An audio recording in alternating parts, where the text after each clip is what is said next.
I'm going to take a few minutes at the start of our session to provide just an overview of what is happening on the federal landscape and in the private market around exchange of health information and making that information readily available to patients.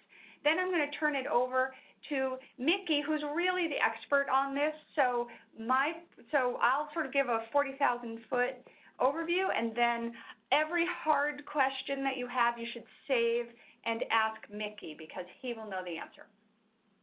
Okay, Amanda, next slide. So what I'm going to be talking about in a very broad sense is how the information landscape is really changing, and in some cases, it's changing relatively quickly, particularly for me. I've been in health policy. I've been working on the issues around electronic health records since the second Bush administration. So the change that's coming around interoperability and patient access to data is, to my mind, pretty rapid. And in some cases, that change has already happened, and now we're working on the implementation piece. So there's really three big pieces that I'll be talking about. And the first is the 21st Century Cures Act.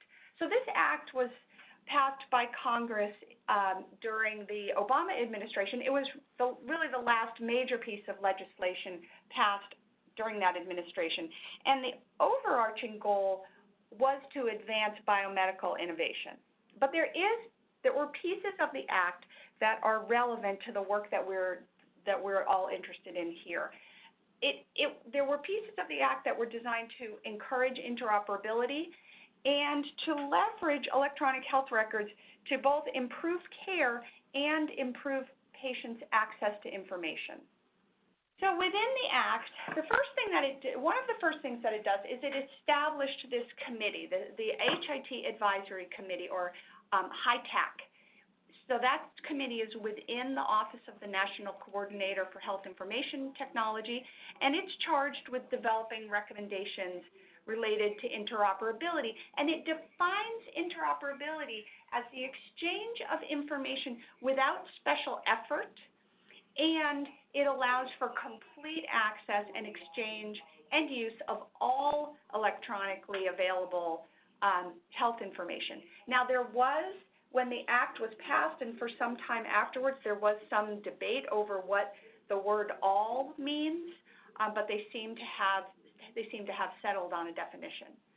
So within that, leveraging EHRs to improve patient care, there are several things that are in there. One is it supports the certification and development of patient-centered EHRs, requires the Department of Health and Human Services to educate patients and providers on patients' rights to access their own information, and it clarifies rules around patient requests to provider business associates for access to personal health information. And the way I interpret that, and Mickey can maybe provide some more context here in his piece of the talk, but it essentially clarifies who the patient can use to ask for their own data. So it clarifies that process. The second piece, so there's this legislative piece that happens. So that's kind of, and I've heard Don Rucker, who is the current National Coordinator for Health Information Technology, talk about how this is now the law of the land. So there's the legislative piece from the 21st Century Cures Act. Then there's what I still probably wrongly call Meaningful Use Stage 3. So this is the program that the Centers for Medicaid and Medicare Services use to incentivize providers and healthcare organizations to adopt EHRs.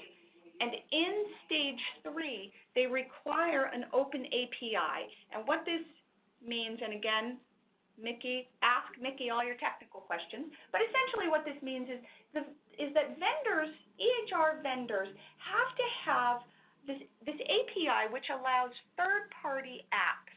So things that we have on our phone, like Uber, Lyft, things like that, allows those types of apps to pull data out of the EHR with the patient's permission.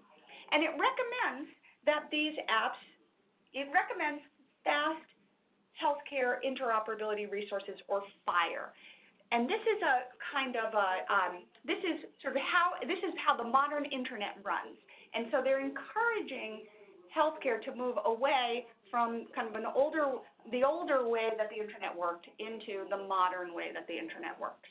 And again, something ONC is doing, they are pushing very hard on this idea of transparency, and Don Rucker has been out in public saying that patients will have access to their notes. So transparency is something that is a key value among both the current administration's CMS leadership and ONC's leadership. So then the third piece is what's going on in the private sector. So we have the law of the land, we have regulatory bodies, and then we have the private sector. And one important piece of that is the Argonaut Project. This project is designed to advance the use of FHIR-based APIs. It's a private sector initiative, it's a multi-stakeholder initiative sponsored by most of the major EHR vendors, and there are other stakeholders involved. And Project Argonaut added notes to the priority list of things they were working on in 2018. And typically, if Argonaut recommends a standard, then ONC usually adopts it. So these three pieces, the rule of law, the regulatory body, and what's going on in the private sector, all seem to be driving us to a place where patients will have much more ready access to their clinical notes. And in fact, all of these things together have come together in what's recently been issued by ONC, which is this U.S. core data set for interoperability. So ONC's published what's called a notice of proposed rulemaking, and it's up for public comment. But essentially, what this new U.S. CDI would do is it would replace the common clinical data set, which is the set of information that organizations have to exchange now, with this expanded core data for interoperability. And for our purposes, what's key in this notice of proposed rulemaking is that it includes clinical notes. So there are 8 different kinds of notes that if the U.S. core data set for interoperability moves forward as ONC has specified, these 8 kinds of notes will be included in the types of data that have to be readily exchanged between organizations and made readily available to patients. So we can see a little glimmer of what this might look like in some of the work that's happening with Apple right now. So Apple has a functionality that's native to the iPhone, so you don't need to download a special app. If you have an iPhone, it's already on there. In their health, so if you look at your phone, there's a little white app with a heart in it. That's the health app. And when you look at that, when you get this health data menu, you can click on health records. You can enter in your zip code and find out if your own healthcare organization is participating in Apple's testing. And if it is, you can authenticate yourself with your portal. I'm assuming everyone on the phone is on a patient portal. Maybe you're not. First, you need to sign up for your portal. Second, you can authenticate yourself, and you can get your health records on your phone. So you are essentially downloading whatever your organization shares in the common clinical data set. It now can be pulled into your phone. And here you can see my information. Now, it's pretty basic for right now.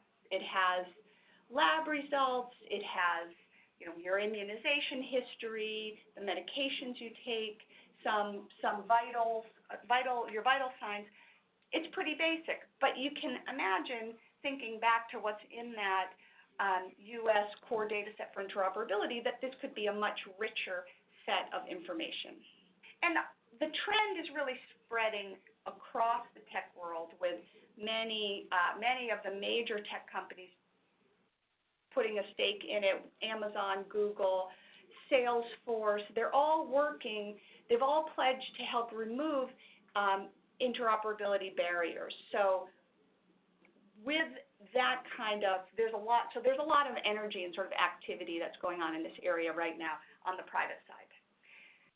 So this is kind of you can see there's sort of this swirling set of activity around OpenNotes that seems to be pointing us in the direction of patients having much easier and more ready access to their clinical notes.